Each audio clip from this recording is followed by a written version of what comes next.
Hello, I'm Doug Muzzio. This is City Talk. On June 1st, James B. Milliken took the helm of the City University of New York. He's been on the job 2 weeks. No 100 days for him in New York City or on City Talk. This ain't Nebraska.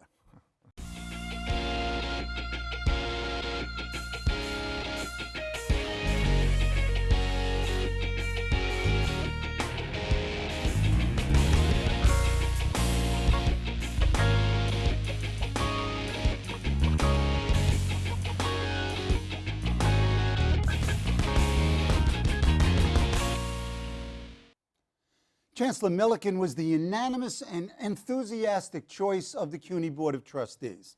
He comes to CUNY from the University of Nebraska, where he was president for 10 years. There, he achieved record enrollments, led a first-time ever $1.8 billion fundraising campaign, developed major research institutes and academic programs, pioneered online education, established partnerships with business and labor, and initiated global engagements, and moreover, substantially increased student financial aid, among other things. I guess that's why the Board of Trustees chose you. Can I bring you with me when I go speak? Oh, I like please. this introduction all the time. And we start with an event last night at the library, the Morgan Library, with 24 CUNY valedictorians. And what was really fascinating is that all 24 of them and you all chose CUNY. And it's almost the bumper sticker for this school. We chose CUNY. Yeah. Talk about very quickly your experience, and then we're going to turn to the video that actually opened the event and really share that with our audience. Good, because that's better than interviewing me. This event last night, ostensibly to welcome the new chancellor to CUNY, really was an opportunity to show this audience our 24 valedictorians. They are tremendous, amazing group of students. I mean, one of them, graduate, the first valedictorian from Gutman Community College, so the first valedictorian in their history at our newest college, is moving on to City College, the oldest college this fall for graduate work. So it's a terrific story and captured kind of the essence of CUNY in one evening, one group of students. Right, and you had this very enthusiastic, large crowd, notables all over, and the video comes on and it focuses on where it should be, on the students. So let's look at it and then come back. Hello, I'm Tina Beth Pina, host of Study with the Best, the Emmy Award-winning show about CUNY. Chancellor Milliken, it's our pleasure to welcome you to the university where all students can indeed study with the best. CUNY has a 167-year record of public education service to many generations of immigrants. From our first campus, the Free Academy in 1847, which is now City College, where I stand today, to our most recent addition, Gutman Community College. We have become a network of 24 colleges and professional schools. We are a university of opportunity, mobility, and diversity for families in every neighborhood. And we are proud to celebrate your new leadership role by presenting you with a look at the valedictorians representing nearly 48,000 graduating students of the class of 2014. I want to get all the skills as much as I can get, and then I'm just gonna incorporate it into that dream that I want. And I think you really don't know the true CUNY until you've been here. Some of your classmates, you know, they're parents with children, so other classmates are sort of working full time. And I think you really begin to feel the value of an education when you're sort of in those environments. I would say, you know, come here, get ready for the ride, it's gonna be amazing. I grew up in Brooklyn and in a very impoverished neighborhood. Poor people sometimes are marginalized and people don't really take them seriously, their concerns, their fears. And as a public defender or a criminal defense attorney, you're that one person that is there for them. My mother went to CSI, my brother had attended CSI, my older sister had attended CSI. My younger sister is more than likely going to be attending there. As a woman who's wearing a scarf and come from a very poor country and stuff like that, going to college and being something, maybe that's gonna open the door for other girls to be like me, or like maybe that's gonna leave some sort of positive impact in the community. Somebody has to do it in order for the whole society to really accept the idea and to see that it's beneficial. It's not like a waste of time or like waste of women. Without the support system of Medgar Evers College, I wouldn't have had the ability to have the dreams that I have today. I wouldn't have been able to say, hey, I'm gonna become a doctor. So what has Lehman enriched me with? I would say the sense of being a leader, just being able to be confident, knowing that I am a leader, knowing that I'm striving to be great. Baruch has all different sorts of people, so young, old, different cultures, races, religions, traditions, and I think that at Baruch, it's kind of okay to be just exactly who you are. I feel like I found kind of my heart at Baruch, and I found what I was looking for in a school at Baruch. I think that CUNY is an incredibly important institution that plays an incredibly important social role, both in New York but in the United States in general. I mean, it's an enormous institution. It serves 500,000 people at a time. People who, you know, might not necessarily have other options all the time, and I think that what CUNY does for its students is hard to compare to any other institution of higher education in the United States. Chancellor Milliken, some of our students wanted to speak directly to you. Chancellor Milliken, with you at the helm, will continue to innovate. Welcome Chancellor Milliken to CUNY. Please keep up the good work with John Jay. Chancellor Milliken, congratulations. And if you can give me any advice at all when I go to City College, it would be appreciated. Thank you. Chancellor Milliken, congratulations and good luck. Chancellor Milliken, Mabruk Hal Saeed. Chancellor Milliken, remember that students always come first. Chancellor Milliken, a healthy CUNY is a healthy New York. Chancellor Milliken, please continue supporting the students of CUNY so we can succeed in the future. Chancellor Milliken, I hope future CUNY students will be given the same opportunities that were given to me. JB, welcome to CUNY. We're excited to have you here, and you're going to make such a big difference in so many students' lives. And finally, we asked our 2014 graduates to describe their CUNY experience in one word. Diversity. Supportive. Organic. Affordable. Leadership. Flexibility. Equality. Content. Variety. Community. Pride. Transformative. Innovative. Game-changing. Challenging. Becoming. Life-changing.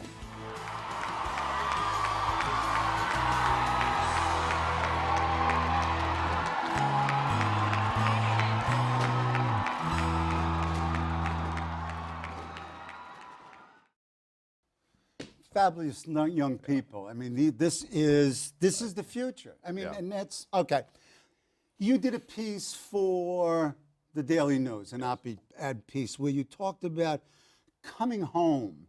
Talk about you personally coming home. And last night you did some background about your ancestors that tied in very well with City University. Go ahead. Well, this story about my great-great-grandfathers become much more important to me now. I realized that in 1847, the year of the founding of the Free Academy, which became CUNY, that's the year my 21-year-old great-great-grandfather immigrated from Ireland to escape a devastating famine, to find a better life for himself and his family. Worked in a factory in New York and raised a family. So that's my start in this country, also the start of CUNY, but it reflects so much of what's characteristic of our student body today, either immigrants themselves or the children of immigrants, often the first in their family to attend college. This is the beauty, the promise, and the success of the City University of New York. And also, you went to law school here. I believe you met your wife did, here. yeah. You married here, and you worked here. Yeah, you And listened then to you left. You listened to the story last night. Oh, that was great. That was great. So my wife and I came from different parts of the country and after college did what we had always wanted to do, move to New York City. So we did it. We went to law school here. We met. We worked here. We got married, and then we moved. And 25 years later, as I said last night to the Board of Trustees, thank you for bringing us back. I think her patience was about to wear out. Marriages are the most important. And I met her, and she's fabulous. Yeah. So lucky man. Okay.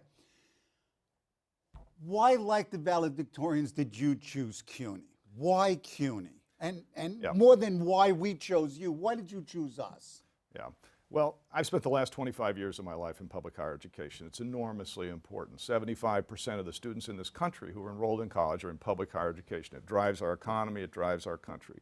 So I was at the University of North Carolina, the first public university in America, the University of Nebraska, which came out of the Morrill Act in the Civil War to create opportunity for sons and daughters of factory workers and farmers.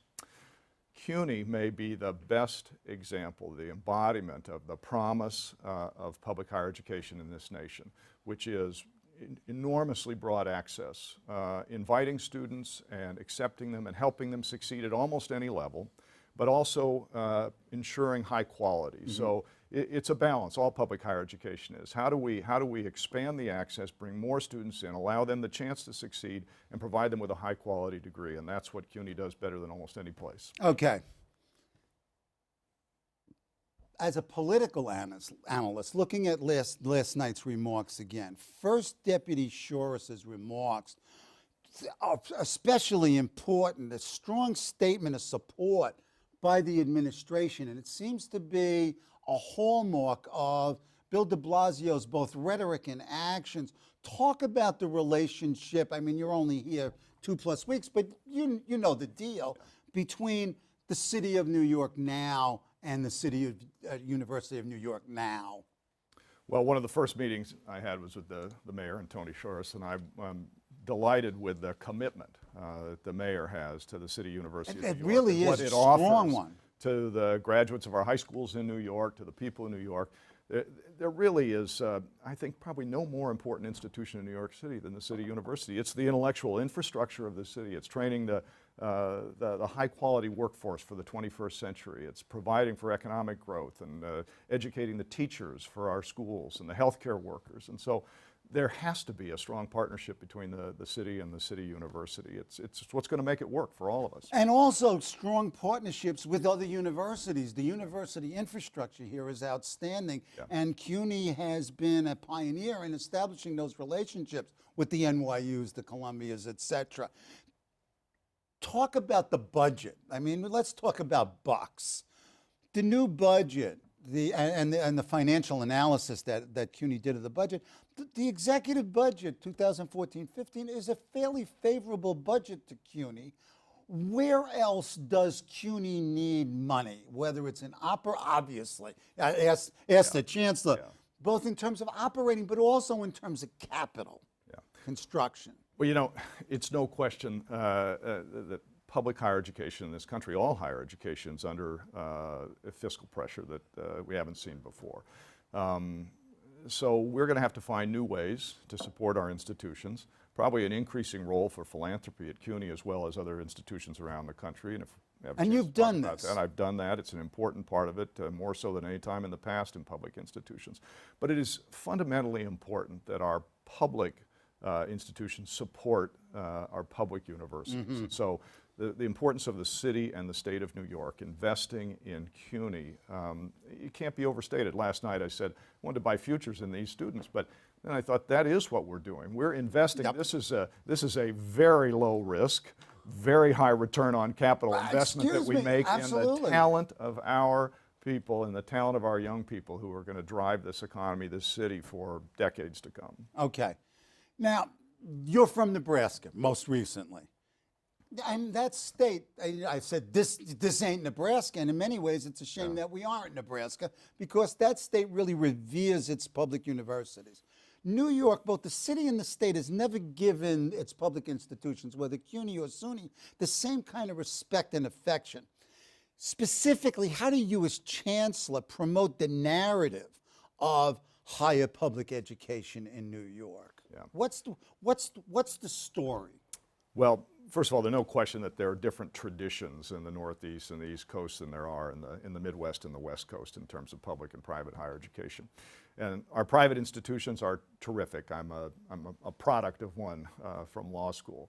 But as I said before, our public institutions, I believe, are the drivers in this country. They're the ones that offer the most opportunity, and they enroll 75% of the students in all levels of higher education. So I welcome, this may be the part of the job that I am most enthusiastic about, You saw the video last night. You looked at the valedictorians. I went to 4 commencements on my first week and met hundreds of these students. See, you were lucky that you came at that absolutely, time. it's a great time. Yeah. But I met hundreds of our students who were the first in their families to go to college. It was very popular, This by the is way. what, thank you, this is what people need to see. This is what they need to understand. And this is a story that tells itself, or better, I should say, these students can tell the story better than I can, but I want to get them in front of more people, and I want to tell the story of CUNY because it's compelling. Well, in a sense, you know, they chose New York, just like you chose Yeah. New York. It's sort of a theme of it. And it's not only for the valedictorians, it's thousands and thousands of students at all levels of government, nonprofits, and in the private sector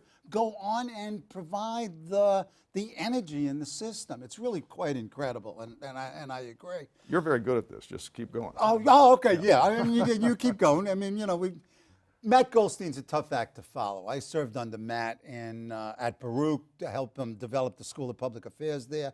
What do you see as the key achievements, and how do you build on them? And or what's the direction? Where are we going under a Milliken regime? Well, first of all, no one person, whether it's Matt Goldstein or J.B. Milliken, does this or Napoleon alone. or any exactly. of them. Right. So over the last 10 to 15 years, I think CUNY's made enormous progress. And Matt and a very strong board of trustees with a strong idea about where CUNY's going, a strong group of presidents and faculty, talented faculty and staff throughout the very university. talented So faculty, all of remember that. Yes, exactly. Okay. So they're all responsible for this movement. And what's great about CUNY today, and what the greatest achievement is, in my view, is that today we have an institution that offers access, unprecedented access across the university. 500,000 students, if you take the degree-seeking and continuing education students. And at Almost the same the size time, of San Francisco or Boston as I think of it. Go ahead, I'm sorry. At the same time, the quality of this institution now with the Macaulay's Honors Program, with Wonderful. The Graduate Center, where we are today, offering PhDs that are among the most J highly School. regarded in the Yep, country. yep.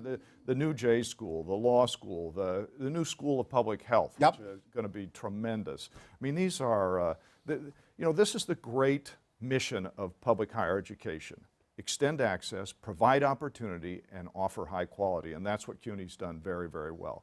Now, what's the next 10 years look like? You know, ask me after I finish touring each of our colleges and campuses and meeting with faculty and staff this summer. We're tough in New York. We start early. That's okay. But I want to talk to them because it isn't all about one person's vision. But I see a lot of opportunities for CUNY, and the next 10 years isn't going to be like the last one. Things are changing quickly, but there are a lot of opportunities for this institution to be even better at what it does. You want to be specific on any of them, or is it know, too early? It's too early. It's early, but in general terms, you know, Go we ahead. face some of the same challenges and have some of the same opportunities at all public higher education. Are we using technology to the extent that is Perfect. We'll talk about we that. need to, both for delivery, of course, in blended education, online only. And you've been a real pioneer in that. I think it's extraordinarily important. It's extraordinarily important in rural states like Nebraska. It's important in urban states where people are bound for their jobs, their families, or other reasons, and need opportunity beyond even what we can offer in locations across the city. So, you've been traveling around. You've seen you've seen the crowd. You've seen some students. What sort of surprised you the most? I mean, you did your homework to get interviewed. You succeeded with a unanimous and enthusiastic vote. You're there 2 weeks. What sort of surprised you? Well, I'm going to take a step back and say probably what surprised me most of all is that something that you already know and the people associated with CUNY and in New York have known for a long time. And I got a sense of this as I prepared to come back to New York and come to CUNY about the amazing ways that this university serves New York and the student body, the diversity, the 200 countries represented in the heritage of our students, the high quality, just the mission of this place that resonates so much with New Yorkers. But when my appointment was announced, I heard from people across the country, including usually somewhat reserved academics who were effusive, emotional about me going to CUNY and what a wonderful thing that was. And what it said to me is this idea in New York that resonates so much here, that means so much here, is known well beyond the borders here. That it is a mission, it is a place that symbolizes something for people across this country, and that surprised me. In fact, I mean, you know, I'm not not digression, but not exactly on point. I was in Istanbul with the president of Baruch last November. We have 500 alumni in Turkey, and they get together, and they're loyal Baruchians. So it's not only even internally, it's internationally that we're providing access and success to folks. Yeah. Let's move to globalization then. I mean, again, you're an advocate of globalization. How should CUNY step up its game? What avenues are there for the university, as well as, I mean, specific constituent units in the system?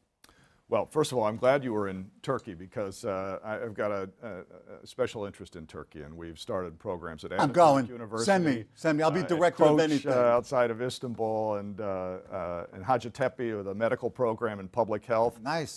So it's a great place, and it's the kind of place that's important for CUNY to have connections with. So to start with, let me say that CUNY has enormous advantages that many, many other institutions across this country don't have. The wide diversity, the countries of heritage, the languages spoken here, the cultures represented here. So there's an enormous diversity, prepares CUNY students probably unlike students are prepared on the natural at other universities. On the other hand, a solid understanding of the political systems, the economic systems, the cultural environment, the religious implications of countries around the world, whether it's China or Turkey or Brazil or India, are important for our students to graduate with. They're important for our faculty to have exposure to and understand. I want our students to graduate as global citizens. With an understanding of how the global marketplace works, what global political implications mean for this country and the world, and be great citizens and great competitors. And so to the extent that we need to step up our game globally, that's something I'm going to talk to the faculty about and the leadership across the university. And that brings a larger question of, does CUNY stay within the city? Now, obviously, if you're online and you're in cyberspace, you're on Venus in what, 4 minutes. But in terms of its outreach physically, is there a time at which CUNY steps out of the 5 boroughs and either regionally or sets up satellites internationally? Is CUNY always the City University of New York in New York? Yeah. Well, you said yourself, right now CUNY has graduates around the world, 500 in Turkey. It's a great fact to know.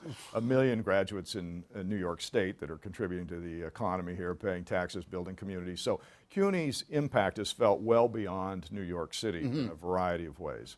But when I think about CUNY reaching outside of the city, I'm probably thinking more about what are the connections we have in New Delhi, in Beijing, in Istanbul, in Sao Paulo, in urban capitals around the world that have similar interests to the City University of New York. I was in Delhi a few months ago after the appointment talking to a friend of mine who's the president of the University of Delhi about the kinds of relationships that his institution, hundreds of thousands of students in Delhi, and the City University of New York, some interests we might have in common, some opportunities we might have for our faculty and students. So I think that's a way that CUNY can still serve its core mission and be the City University of New York, providing first for New Yorkers, but also offering our students and faculty opportunities outside of New York. Yeah, and being at the School of Public Affairs at Baruch, I mean, one of the things that we've been involved in very directly is the internationalization of the programming. So,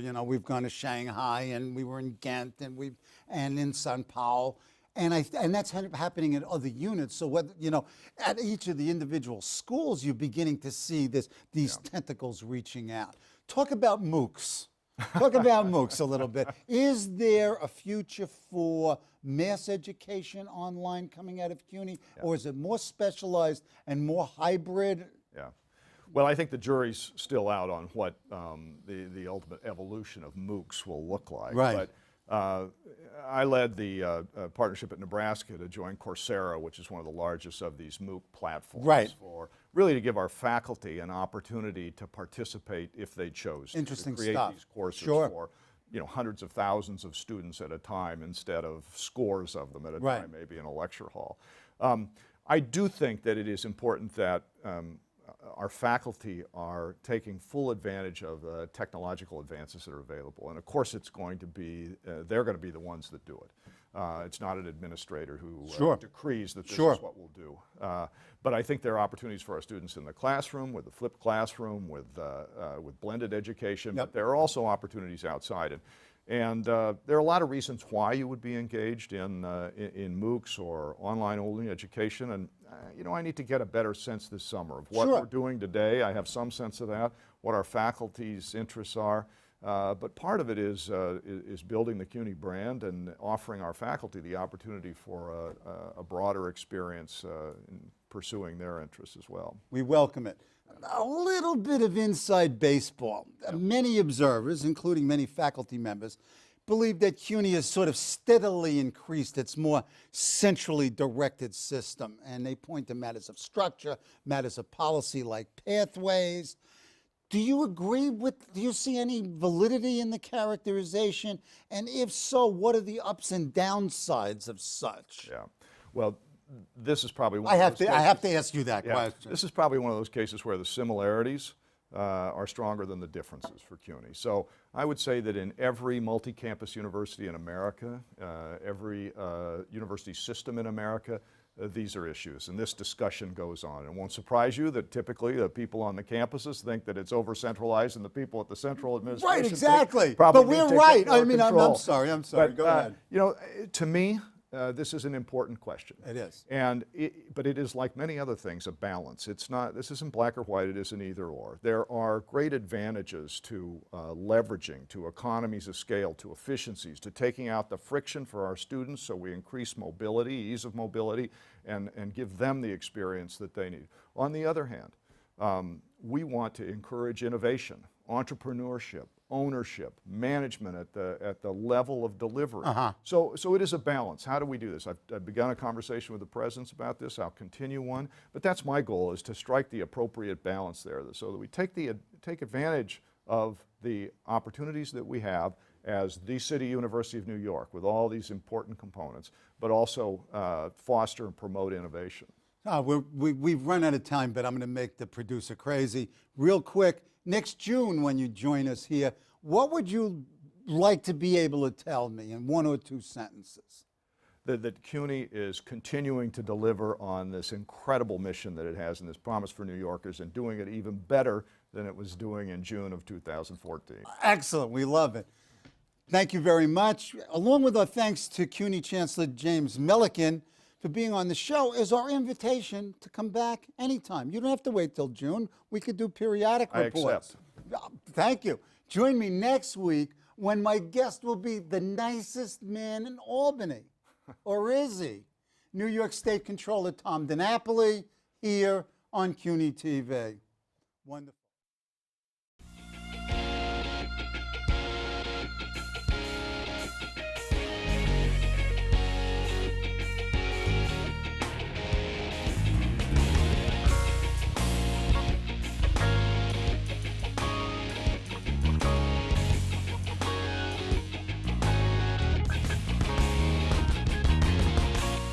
Hello, I'm Doug Muzzio. Let us know what you think about this show. You can reach us at CUNY.TV. When you get there, click on the bar that says Contact Us and send your email. Whatever it is. Thanks, no thanks, obnoxious, do it. Send it.